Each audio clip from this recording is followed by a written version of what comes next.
أرسل إلى الناس كافة بشيرا ونذيرا وداعيا إلى الله بإذنه وسراجا منيرا أما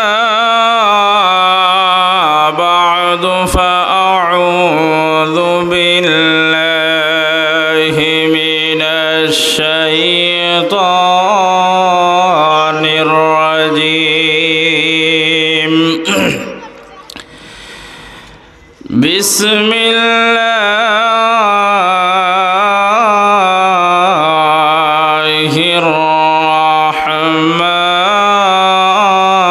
الرحمن الرحيم إنا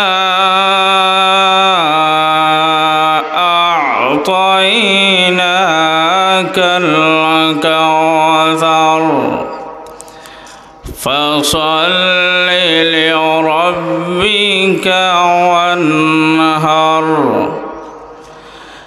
إن شانئك هو الأبتر. بارك الله لنا ولكم في القرآن العظيم ونفعنا وإياكم بالآيات والذكر الحكيم. صلى الله على سيدنا ومولانا محمد وعلى آله وأصحابه وسلم.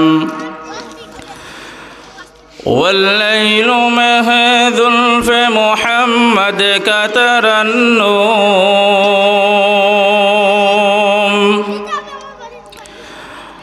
والليل مه زلف محمد كترنم والشمس مرح سارة أحمد كترنم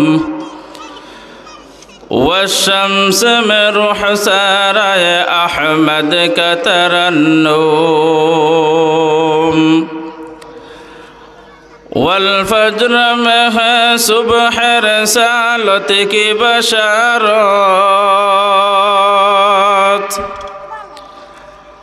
والفجر مه صبح رسالتك بشارات والعصر مه دور نبوتك بشارات والعصر مه دور نبوتك بشارات ہر پھول میں روئے مدینہ کا تبسم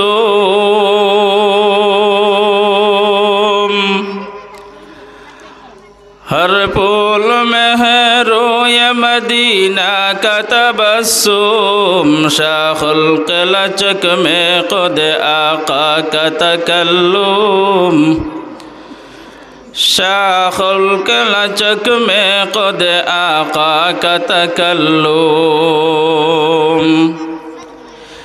یاسینوں سے مولا نے کبھی اس کو پکارا یاسینوں سے مولا نے کبھی اس کو پکارا حمیم کبھی ورق بھی طاسین و اشارہ حمیم کبھی ورق بھی طاسین و اشارہ یہ رمزہ ہے کچھ عاشق و معشوق کے مابین ये रमज़ा है कुछ आशिक माशूक के माबैन, समझा हाजी ने खल्क में एक सरवर कौनैन, समझा हाजी ने खल्क में एक सरवर कौनैन। अल्हम्दुलिल्लाह, महान अल्लाह पाक रब्बुल आलमीनेर असंख्य गणित शुक्रिया যে আল্লাহ রব্বুল আলামিন আপনাকে আমাকে জামিয়া কাসিমুল উলুম নরসিংহপুর মাদ্রাসা কর্তৃক আয়োজিত আজকের এই বার্ষিক মাহফিলের চলমান অধিবেশনের অত্যন্ত শ্রদ্ধাভাজন সভাপতি, উপস্থিত মঞ্চে আসীন জাতির কর্ণধার হযরত উলামায়ে কেরাম, সামনে বসা সর্বস্তরের মুসলমান ভাইরা, পর্দারিসীন মা ও বোনেরা, আল্লাহ রব্বুল আলামিন আপনাকে আমাকে তৌফিক দান করেছেন। যে মহান রব্বুল আলামিন দয়া আর মায়া করে আপনাকে আমাকে জান্নাতে বসার তৌফিক দান করেছেন, জান্নাতের বাগানে বসার তৌফিক দান করেছেন, এজন্য মহান মালিকের দরবারে শুকরিয়া আদায় করি। আলহামদুলিল্লাহ। আলোচনা বেশি লম্বা করতাম না। আমি আপনাদের সামনে কুরআনুল কারীম থেকে সবচেয়ে ছোট সূরা সূরাতুল কাউসার, আমরা সবাই যে সূরারে চিনি, ইন্না আতাইনা কাল কাউসার। তবে আলোচনা যাওয়ার আগে অনুরোধ করব এলাকার যুবক ভাইয়ের চরে যে দয়া করে রাস্তাঘাটে না ঘোরাফেরা করিয়া, জীবনের শেষ মাহফিল মনে করিয়া, দিলরে নরম বানাইয়া আপনারা মাহফিলত তশরিফ লইয়া ভাই, কারণ এই যৌবনকাল একদিন থাকতো না। হাদিস শরীফের মধ্যে রসুল বলেন, প্রত্যেকটা মানুষের জিন্দগিকে 3 ভাগ করে, প্রথম ভাগ এবং লাস্টের ভাগ, মানে প্রথম ভাগ এবং তৃতীয় ভাগ আল্লাহ রব্বুল আলামিন দয়াগুণে মাফ করে দিবেন, কিন্তু মাগার যৌবনকাল, যুবক বয়সের সময়টাকে রব্বুল আলামিন পাকড়াও করে শক্ত করে ধরবেন।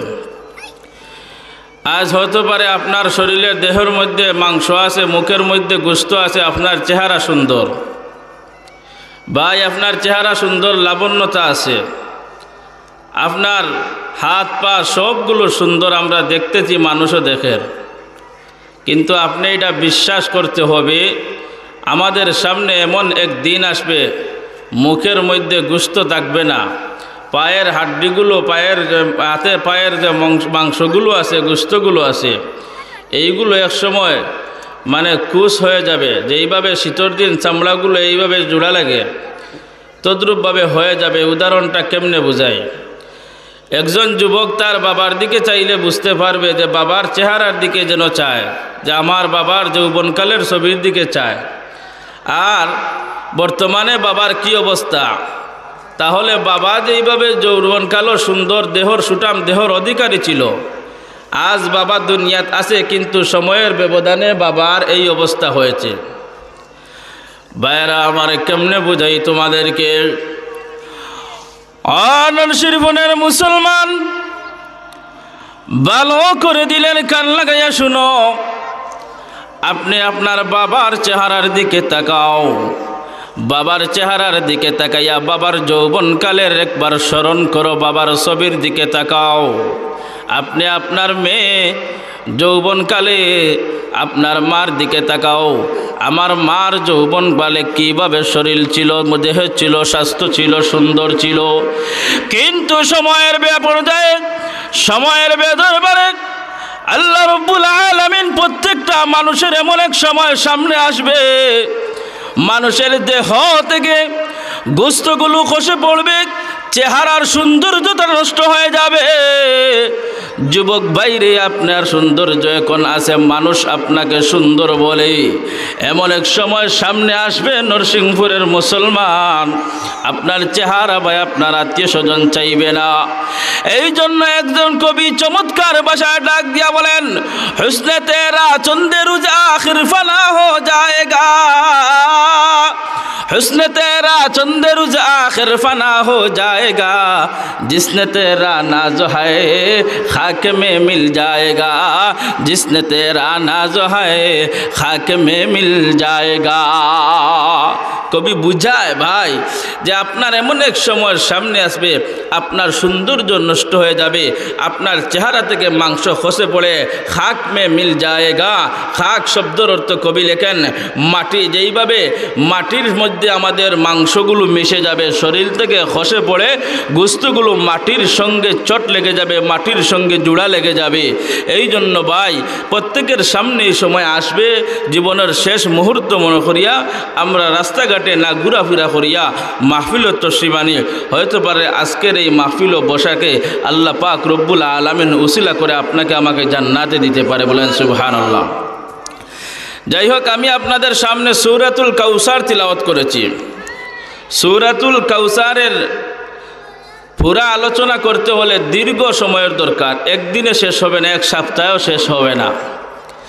আমি সংক্ষেপে আপনাদের সামনে কিছু কথা তুলে ধরব। সর্বপ্রথম আমি বুঝতে হবে, কারণ আলোচনা না বুঝলে, ভূমিকা না বুঝলে আলোচনা পরবর্তীতে বুঝে আসে না।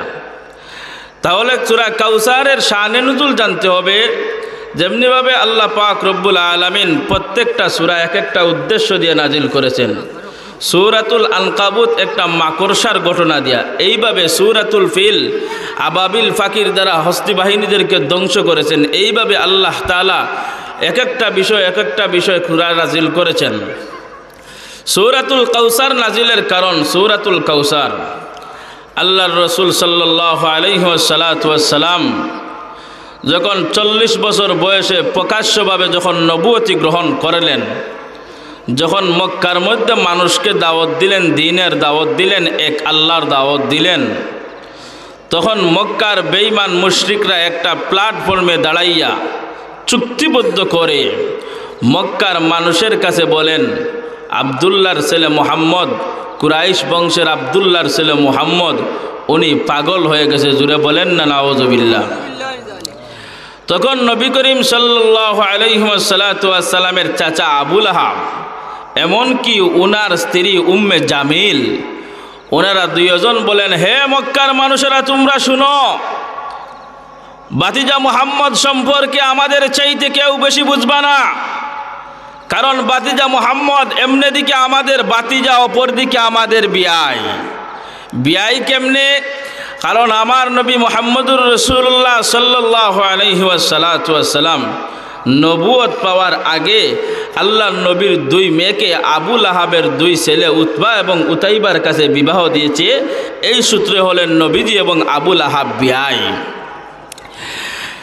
ভাইরা আমার, লক্ষ্য করে দেখুন, আল্লাহর নবী, বিশ্ব নবী রাহমাতুল লিল আলামিন যখন নবুয়ত গ্রহণের পরে যখন মক্কা নগরের মধ্যে এক আল্লাহর দাওয়াত দেওয়া শুরু করলেন, তাফসীরে মাআরিফুল কুরআনের মধ্যে আল্লামা ইমাম উদ্দিন ইবনে কাসির রহমতুল্লাহ মাআরিফুল কুরআনের মধ্যে আল্লামা শফি রহমতুল্লাহি আলাইহি লেখেন, আল্লাহর নবী, বিশ্ব নবী রাহমাতুল লিল আলামিন মক্কার মধ্যে যখন এক আল্লাহর দাওয়াত দেওয়া শুরু করলেন, এমনি অবস্থায় মক্কার মুশরিকরা একটা প্ল্যাটফর্মে দাঁড়াইয়া আমার নবীকে পাগল বলে সম্বোধন করতে শুরু করলেন।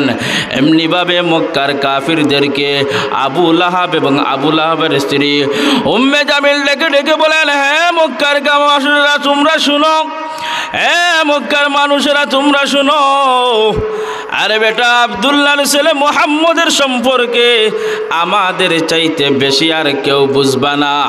কারণ এমনি দিকে মুহাম্মদ আমাদের ভাতিজা, অপর দিকে আমাদের বিয়াই হয়। সুতরাং আমরা বুঝতে পেরেছি আমাদের ভাতিজা, আমাদের বিয়াই আব্দুল্লাহর ছেলে মুহাম্মদ এখন থেকে পাগল হয়ে গেছে। জুড়ে বলেন না নাউযুবিল্লাহ। মক্কার মুশরিকদের মধ্যে কিছু কাফির যখন শুনলেন আবু লাহাব এবং উম্মে জামিল বিশ্বনবী রাহমাতুল লিল আলামিনকে যখন পাগল বলে সম্বোধন করে, এমনি অবস্থায় মক্কার কিছু কাফিররা বলেন, মানুষ যে মুহাম্মদকে পাগল বলে সম্বোধন করে, তাহলে পাগলদেরকে আমাদের তো দেখার প্রয়োজন আছে। তখনকার সময় কিতাবের মধ্যে পাওয়া যায়, তখনকার সময় পাগল চিনার আলামত ছিল দুইটা।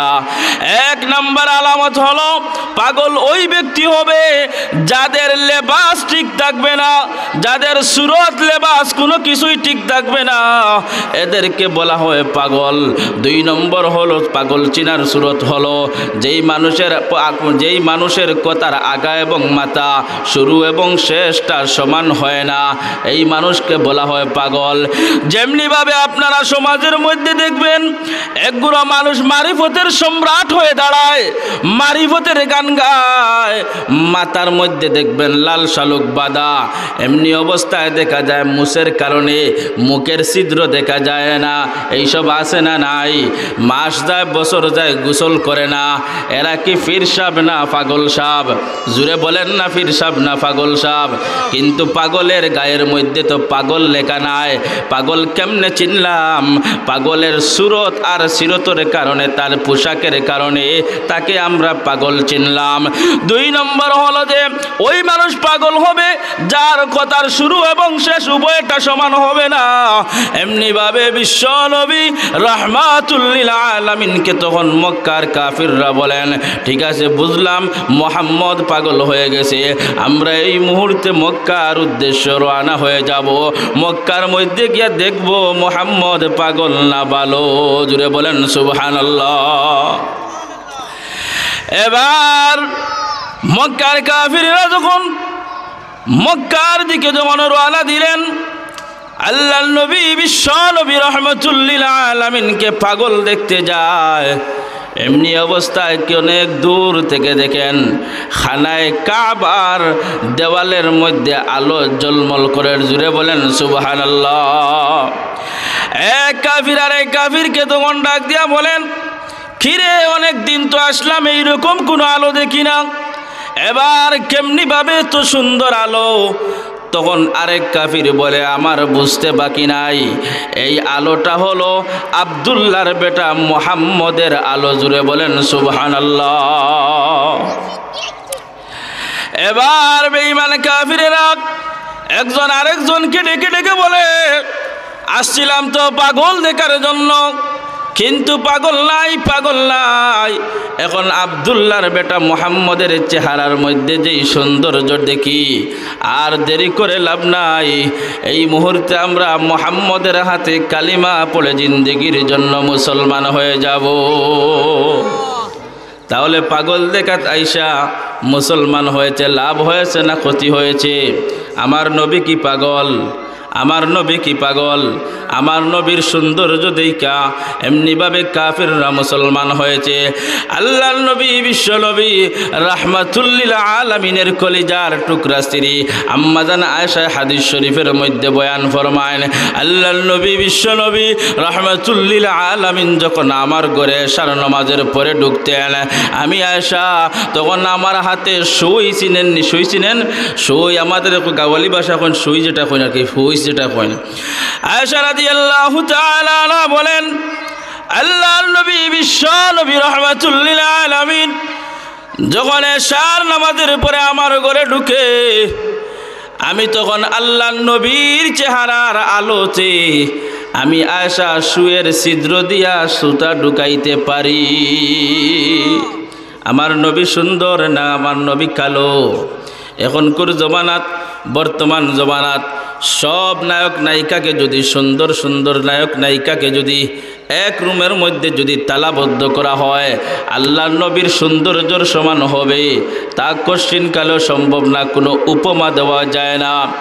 শুধু তাই নয়, আল্লাহর নবীর সৌন্দর্য নিয়া আল্লাহর নবী বিশ্ব নবী রাহমাতুল লিল আলামিনের দুই মা হাসিরাতের কিতাবের মধ্যে পাওয়া যায়, আল্লাহর নবী বিশ্ব নবী রাহমাতুল লিল আলামিনের কলিজার টুকরা দুধমা হালিমাতুস সাদিয়া রাদিয়াল্লাহু তাআলা আনহা বলেন, রে তায়েফের বাসীরা শুনো, আমি হালিমা বসবাস করি তায়েফের গ্রাম অঞ্চলে, কিন্তু আমি আমার মুহাম্মদ আমার ছেলেকে যখন কুলে নিলাম, এরপর থেকে আজ পর্যন্ত আপনার ছেলে মুহাম্মদের চাইতে সুন্দর কোনো ছেলে আমি হালিমা তায়েফের ময়দানে দেখি না।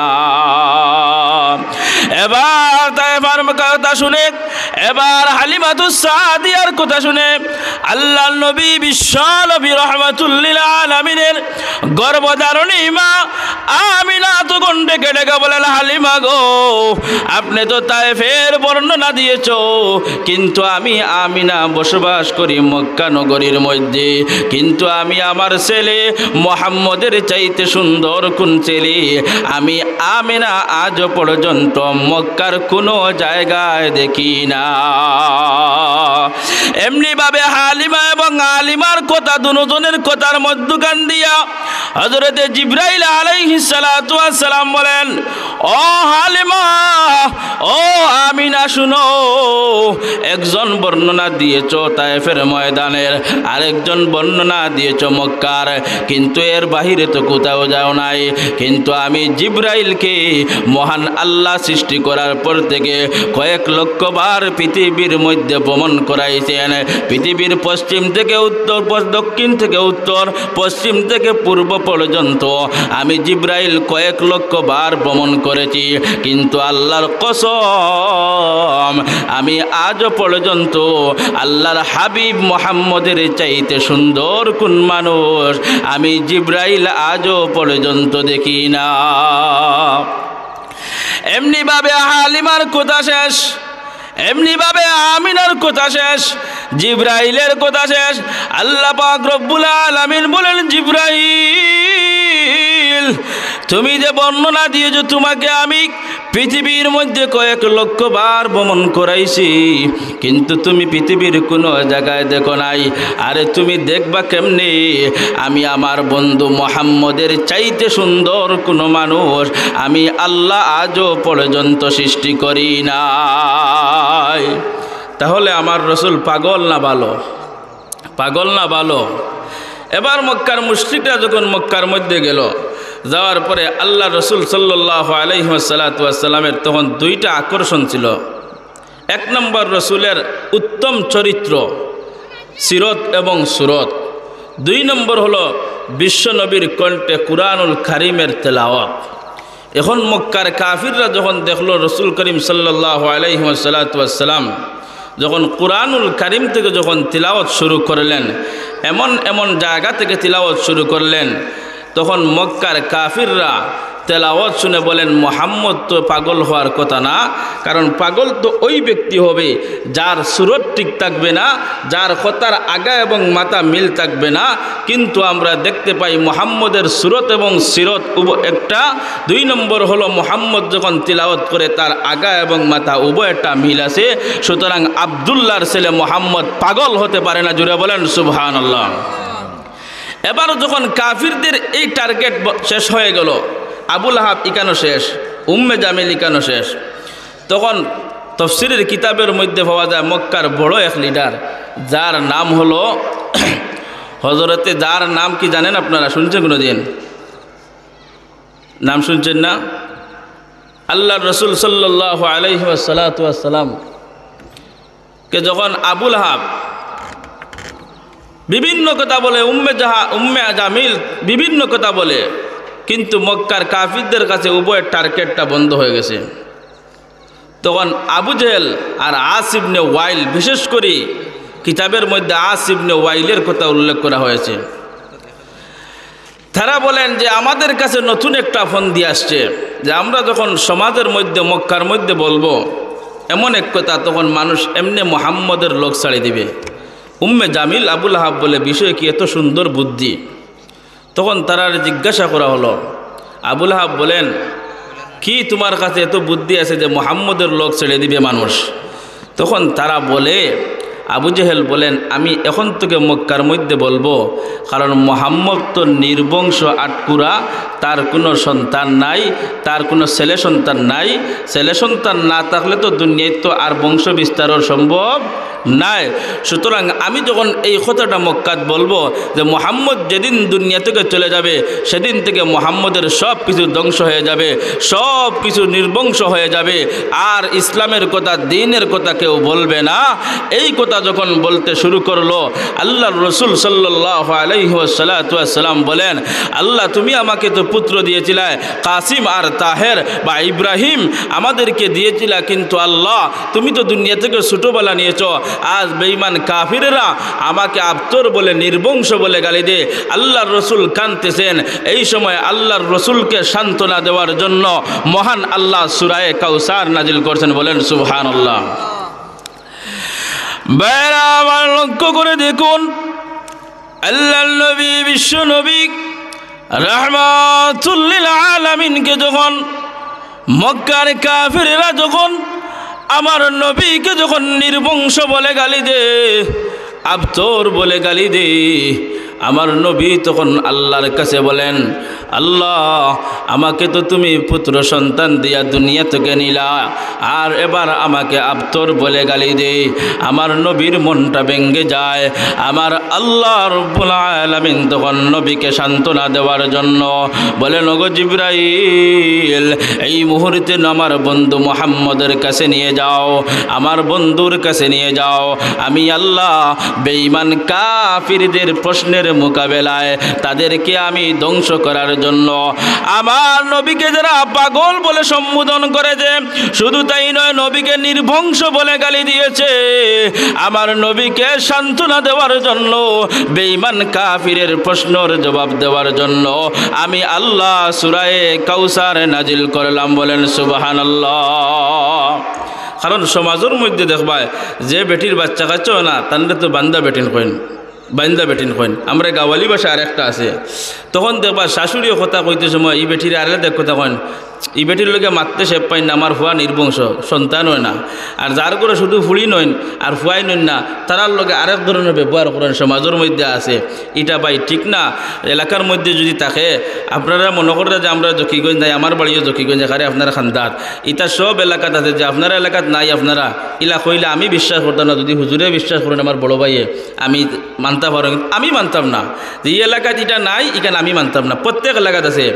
এই জন্য নিয়ত করবা কোনো দিন সন্তান না হওয়ার কারণে কোনো মা বোনরে কষ্ট দিবায় না, চোখ রাঙ্গাইয়া কথা কইবায় না। কারণ সন্তান দেওয়ার মালিক কে? আরো জুড়ে বলেন না। এখন সন্তান দেওয়ার মালিক কে?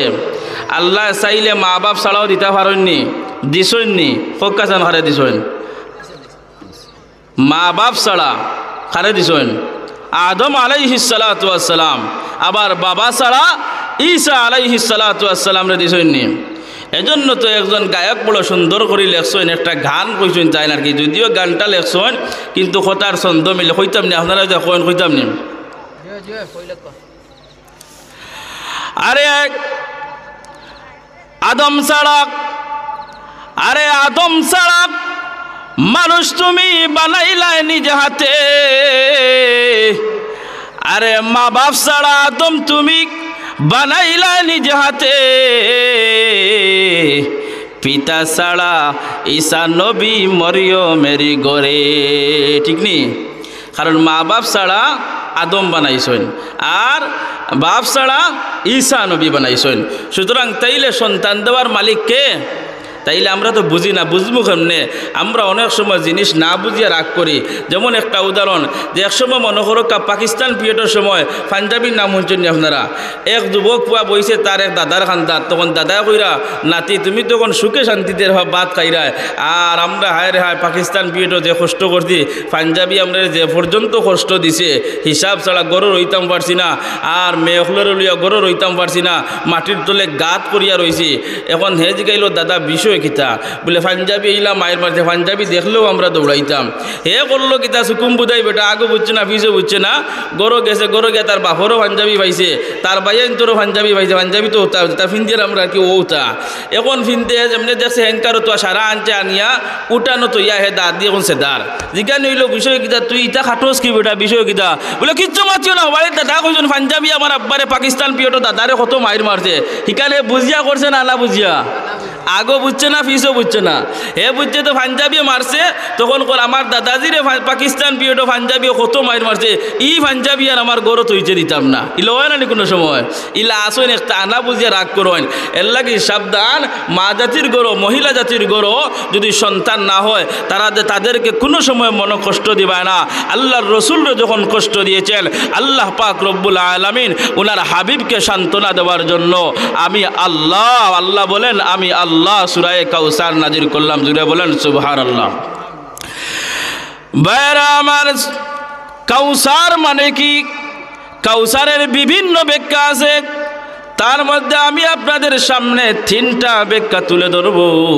তাফসীরের কিতাবের মধ্যে লেখেন, কাউসার দিলা মহান আল্লাহ পাক রব্বুল আলামিন বলেন, ওগো নবীজি আপনাকে বেঈমান কাফেরেরা যখন আবতর বলে নির্বংশ বলে গালি দে, ওগো নবীজি আপনি মন ঘাবড়ানির কোনো প্রয়োজন নাই, আপনি কোনো টেনশন করার দরকার নাই, আপনার মনকে দুর্বল করার দরকার নাই। বেঈমান কাফেরেরা আপনাকে আবতর বলে সম্বোধন করে, আমি আল্লাহ তাদের প্রশ্নের জবাবের জন্য আমি আল্লাহ তোমাকে সূরা কাউসার নাজিল করলাম। কাউসার মানে কি ওগো নবীজি? কাউসার দিলাম মানে আমি আল্লাহ তোমাকে 1 নম্বরে কুরআনুল কারীম দিলাম। বলেন সুবহানাল্লাহ, আর জোরে বলেন না সুবহানাল্লাহ। আল্লাহ বলেন, ও জিবরাইল আমার নবীর কাছে সূরা কাউসার নিয়ে যাও। তাফসীরের কিতাবের মধ্যে লেখেন, কাউসার মানে আমার আল্লাহ 1 নম্বর হলো আল্লাহ পাক নবীকে পুরা কুরআনুল কারীম দিলেন। বলেন সুবহানাল্লাহ।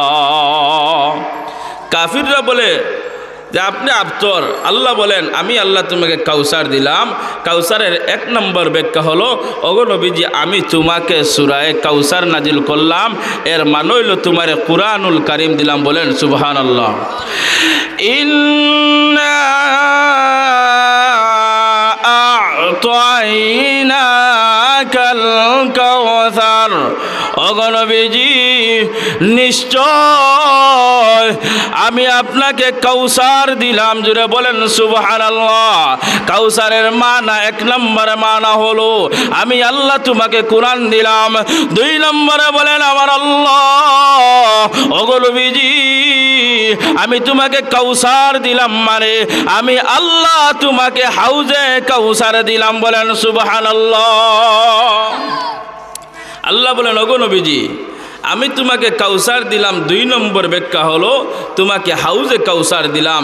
এখন হাউজে কাউসার এটা কি? এটা থাকবে বিশ্ব নবী আখেরি নবী মুহাম্মদুর রাসূলুল্লাহ সাল্লাল্লাহু আলাইহি ওয়াসাল্লামের নেতৃত্বে জান্নাতের যাওয়ার আগে জান্নাতের পাশে একটা হাউজ নামে কাউসার থাকবে। হাউজে কাউসার একটা নহর থাকবে, যেই পানিটা হলো সাদা, দুধের চাইতেও সাদা আর মধুর চাইতেও মিষ্টি। এই যখন কোনো মানুষ আখেরি জমানার উম্মতের জন্য আল্লাহ পাক দিয়েছে, যখন কোনো আমার নবীর উম্মতে একবার পান করবে, আল্লাহ পাক নবী বলেন, আল্লাহর হাবিব বলেন 50,000 বছর পর্যন্ত আর তার পানির কোনো পিপাসাই ধরবে না। জুড়ে বলেন সুবহানাল্লাহ। এখন ই পানি খাইবা এখানে কেন? কেমনে পানি খাইবা? প্রশ্ন আনানি। আর নহর তো একটা, পানি খাইমু কেমনে? কত উম্মত তো অনেক বেশি।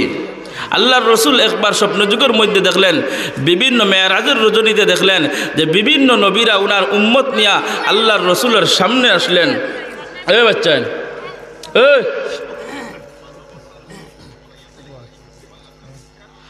আল্লাহর রসুল সাল্লাল্লাহু আলাইহি ওয়াসাল্লাম মেরাজের রজনীতে দেখলেন যে আল্লাহর রসুলের সামনে বিভিন্ন নবীরা উম্মত নিয়ে হাজির হয়েছেন।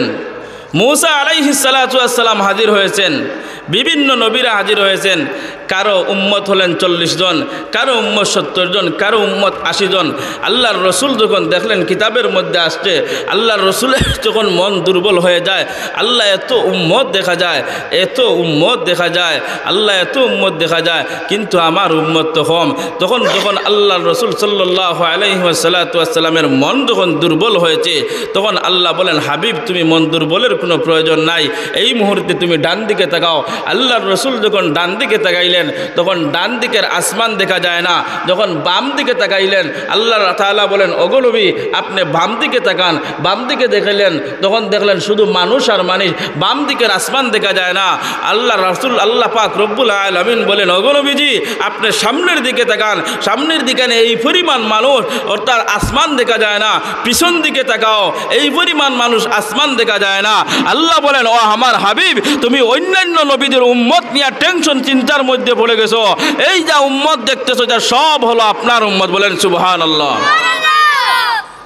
এবার হাউজে কাউসার, হাউজে কাউসারের চতুর্পাশে থাকবে পেয়ালা। কতটা পেয়ালা? আকাশের তারকার চাইতেও পেয়ালা থাকবে বেশি। এই পেয়ালা দিয়া উম্মত পান করবে। বলেন সুবহানাল্লাহ। যখন পান করবেন একবার আর 50,000 বছর আর পানির পিপাসায় ধরবে না। আল্লাহর নবী বিশ্ব নবী রাহমাতুল লিল আলামিনকে যখন মক্কার কাফিররা যখন নির্বংশ বলে গালি দেয়, আবতর বলে গালি দেয়, পাগল বলে গালি দেয়, আল্লাহ পাক রব্বুল আলামিন তাদের এই প্রশ্নের জবাব দেওয়ার জন্য সূরা কাউসার নাজিল করলেন।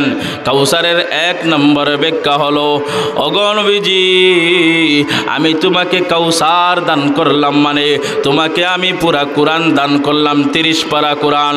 2 নম্বর হলো ওগো নবীজি আমি তোমাকে কাউসার দিলাম মানে আমি আল্লাহ তোমাকে হাউজে কাউসার দিলাম, এই হাউজে কাউসারটা আপনার উম্মতের জন্য বরাদ্দ করে দিলাম। বলেন সুবহানাল্লাহ।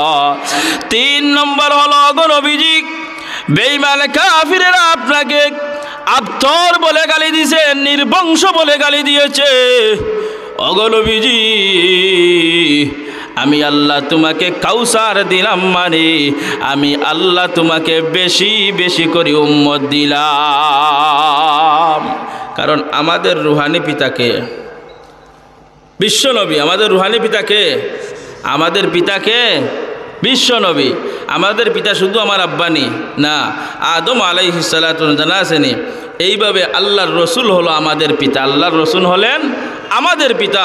সুতরাং বেঈমান কাফিররা বলতে তুমি নির্বংশ, আল্লাহ সবাইকে সন্তান বানাইয়া দিছে।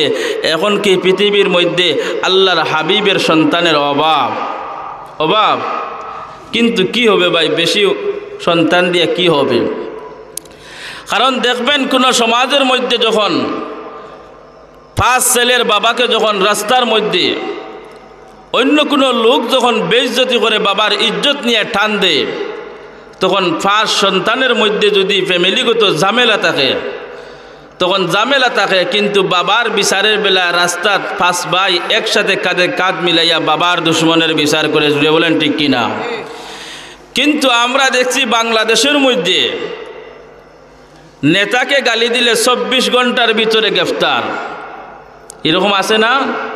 আমার নবীকে গালি দিলে 24 ঘন্টা, এখানে 24 বছর গেল অনেক গ্রেফতার হয় নাই। জুড়ে বলেন ঠিক কিনা? তাহলে আমরা কেন এত দুর্বল কেন? কারণ যেই নবী উহুদের ময়দান ও দান শহীদ করেছেন, যেই নবী তায়েফের ময়দানে উম্মতের জন্য রক্ত জড়াইছেন, কিন্তু সেই নবীর এত উম্মত থাকা অবস্থায় আপনার আমার এই অবস্থা কেন? আপনার আমার ইমান দুর্বল। কি দুর্বল? ইমানের মধ্যে খোরাকি আছে, ইমানের মধ্যে দুর্বলতা আছে। যদি থাকতো না তাহলে এটা হতে পারে না। কারণ চামড়ার টুট, এটা কি চামড়ার টুট না? আমরা মুখে বলি বিশ্বনবীকে ভালোবাসি, কিন্তু খাজে কলমে কোনো মিল নাই। তুই বলেন ঠিক কিনা? ও মুসলমান, ভালো করে তাকাইলে দেখবেন বিশ্বের কোনো জায়গায় যখন কোনো গুস্তাকে রাসূল আল্লাহর নবী বিশ্বনবী রাহমাতুল লিল আলামিনকে নিয়ে যখন ব্যঙ্গচিত্র করে, আল্লাহ নবীকে যখন গালি দেয়, ইন্টারনেটের মাধ্যমে যখন লেখালেখি করে, তখন এদের বিচারের বেলায় সর্বপ্রথম ভূমিকা লাগেন জাতির কর্ণধার উলামায়ে কেরাম। জুড়ে বলেন ঠিক কিনা? উলামায়ে কেরাম, আর কারো মিলে না। কিন্তু আমার পরিষ্কার কথা, আমি আগেও বলেছি এখনো বলছি, ভাই আপনি বিভিন্ন দল করতে পারেন, বিএনপি করতে পারেন, জামাত করতে পারেন, আওয়ামী লীগ করতে পারেন, জাতীয় পার্টি করতে পারেন, কিন্তু যদি আপনি মুসলমান হয়ে থাকেন, মুসলমানের সন্তান যদি হয়ে থাকেন, আল্লাহর রসুলের বিচারের বেলায় সব ভাই ভাই হয়ে আওয়ামী লীগ করতে পারে, বিএনপি জামাতে ইসলাম জামাত করতে পারে, জাতীয়বাদী করতে পারে, খেলাফত করতে পারে, জমিয়ত করতে পারে, কিন্তু আল্লাহর নবীর বিচারের বেলায় সব কাঁধে কাঁধ মিলিয়ে যদি আমরা আল্লাহর নবীর দুশমনের বিচারের জন্য যদি আমরা মাঠে নামতে না পারি, আমরা কেউ পরিপূর্ণ ইমানদার হতে পারবো না। জুড়ে বলেন ঠিক কিনা? নবীর বেলায় আমরা সব একসাথে কাঁধে কাঁধ মিলাইয়া ভাই যেইভাবে বাবার বিচার করার জন্য রাস্তার মধ্যে নামে, প্রয়োজনে মায়ের করে, কিন্তু আমাদেরও যতক্ষণ পর্যন্ত শক্তি থাকবে আমরা সবাই একসাথে কাঁধে কাঁধ মিলাইয়া হাতে হাত রেখিয়া আল্লাহর রসুলের দুশমনের বিচার করতে কারা কারা রাজি? হাত তুলে দেখেন। আল্লাহ সবাইকে কবুল করেন, বলেন আমিন। আসেন ভাই, আল্লাহর রসুলকে যখন বেঈমান কাফিররা যখন আবতর বলে সম্বোধন করলো, পাগল বলে সম্বোধন করলো, শেষ পর্যন্ত যখন নির্বংশ বলে সম্বোধন করলো, আবতর বলে সম্বোধন করলো, তখন আল্লাহ সূরা কাউসার নাজির করলেন। আর সূরা কাউসারের 3টা ব্যাখ্যা আপনাদের সামনে দিলাম। 1 নম্বর হলো কাউসার মানে আল্লাহ আমাদেরকে, আল্লাহর রসুলকে কুরআন দিলেন। 2 নম্বর হলেন হাউজে কাউসার দিলেন। আর 3 নম্বর হলো যে আল্লাহ তাআলা বেশি বেশি করে উম্মত দিলেন। বলেন ঠিক কিনা? এরপরে আল্লাহ পাক রব্বুল আলামিন বলেন, দুনিয়ার মানুষেরা তোমরা শুনো, হাউজে কাউসারের পানি এদের জন্য বরখাস্ত করে রাখা হলো, এদের জন্য বরাদ্দ করে রাখা হলো। হাউজে কাউসারের পানি সারা জীবন দুনিয়ার জমিনে যদি মন গড়া চলেন, নিজের চাহিদা মতো চলেন, নিজের মন গড়া চলেন, তাহলে হাউজে কাউসারের পানি পান করতে পারবে না। হাউজে কাউসারের পানি পান করতে হলে আল্লাহ রব্বুল আলামিন সূরাতুল কাউসারের 2য় আয়াতের মধ্যে রব্বুল আলামিন বলেন, 2টা শর্তের বিনিময়ে আমার আল্লাহ আপনাকে আমাকে হাউজে কাউসারের পানি পান করাইবেন। 1 নম্বর শর্ত হলো ফাসাল্লি লিরাব্বিকা ওয়ানহার, আল্লাহকে রাজি আর খুশি করার জন্য নামাজ পড়তে হবে। 2 নম্বর হলো কুরবানি করতে হবে। এই 2টা গুণ যাদের মধ্যে থাকবে আমার আল্লাহ এদেরকে কাউসারের পানি পান করাইবে। আল্লাহ বলেন, ইন্না আ'তাইনাকাল কাউসার ফাসাল্লি লিরাব্বিকা ওয়ানহার, ইন্না আ'তাইনাকাল কাউসার, নিশ্চয় ওগো নবীজি আপনাকে কাউসার দান করলাম। 2 নম্বর হলো ফাসাল্লি লিরাব্বিকা ওয়ানহার, কাউসারের পানি পান করতে হলে আল্লাহ শর্ত দিয়েছেন 2টা। 1 নম্বরে নামাজ পড়তে হবে, 2 নম্বর কুরবানি দিতে হবে। আল্লাহকে রাজি আর খুশি করার জন্য যখন কোনো বান্দা নামাজ আর কুরবানি দিবে, তখন আল্লাহ পাক রব্বুল আলামিন জান্নাতের মধ্যে তাকে হাউজে কাউসারের পানি পান করাইবে। এরপরে আল্লাহ বলেন, ওগো নবীজি আপনাকে যেই বেঈমান কাফিররা যখন আপনাকে নির্বংশ বলে গালি দিয়েছে, আপনার পুত্র সন্তান না থাকার কারণে আপনার বংশ বিস্তার হবে না, আপনি চলে গেলে দুনিয়ার জমিনে আর ইসলাম থাকবে না। এলায়ে কালিমাতুল্লাহ, এক আল্লাহ ছাড়া এক আল্লাহর দ্বীনের দাওয়াত দেওয়া চলবে না, এক আল্লাহর দ্বীনের দাওয়াত দেওয়া থাকবে না। কারণ আপনি দুনিয়া থেকে চলে গেলে কাফিরদের মনের অবস্থা হলো আপনি দুনিয়া থেকে চলে গেলে আর দ্বীনের দাওয়াত কেউ দিবে না, আপনার সন্তান নাই, সুতরাং আপনার তো আর বংশ বিস্তারের কোনো সুযোগ নাই। আল্লাহ বলেন, ওগো নবীজি আপনি টেনশন করেন না, আমি আল্লাহ জানাইয়া দিলাম যারা আপনাকে নির্বংশ বলে আমি আল্লাহ ঘোষণা দিলাম তারাই হলো লেজ কাটা নির্বংশ। জুড়ে বলেন সুবহানাল্লাহ। আল্লাহ বলেন, ইন্না শানিআকা হুয়াল আবতার, ওগো নবীজি যারা আপনাকে নির্বংশ বলেছে, আপনাকে আটকুরা বলেছে, আপনাকে ধ্বংস করার জন্য বলেছে, সুতরাং আপনি মন ঘাবড়াইবেন না, আপনার কোনো মন দুর্বলের কোনো প্রয়োজন নাই। যারা আপনাকে নির্বংশ বলে গালি দিয়েছে আমি আল্লাহ ঘোষণা দিলাম এরাই হলো নির্বংশ লেজ কাটা। আল্লাহ কি বলছেন, যারা তোমাকে নির্বংশ বলছে, আবতর বলছে, আমি আল্লাহ ঘোষণা দিলাম এরাই হলো সত্যিকারের আসল লেজঘাটা নির্বংশ। সুতরাং আমরার সমাজের মধ্যে এখানে আলোচনা আজকে শেষ। হুজুর স্টেজে চলে আসছেন, এখানেই শেষ আলোচনা। আমাদের সমাজে যদি এরকম থাকে কোনো বাবার ছেলে সন্তানের পুত্রবধূর গড় যদি নাতিনসা দুনিয়াত নাই, সাবধান বাবা হল। এই সমস্ত বোনদেরকে আপনারা ঠকাইবেন না, মন দুর্বল করবেন না, কারণ সন্তান দেওয়ার মালিক একমাত্র আল্লাহ। আল্লাহ চাইলে কি দিতে পারে, বাপ ছাড়া মা ছাড়াও দিতে পারে, আর শুধুমাত্র চাইলে বাপ ছাড়াও দিতে পারে। এই জন্য তো আমি আগেও বলছি যে মা বাপ ছাড়া আদম তুমি বানাইলাই নিজ হাতে, আর পিতা ছাড়া ঈসা নবী মরিয়মেরই ঘরে তেজুরে কাটি কিনা। তো এর লাগি খেউরে দুশ্মনা। আল্লাহ তাআলা যা হইলাম আমার আমল করার তৌফিক দান করুন, আপনার তোরা আমল করার তৌফিক দান করুন। আমিন ওয়া আখিরু দাওয়ানা আলহামদুলিল্লাহি রাব্বিল আলামিন।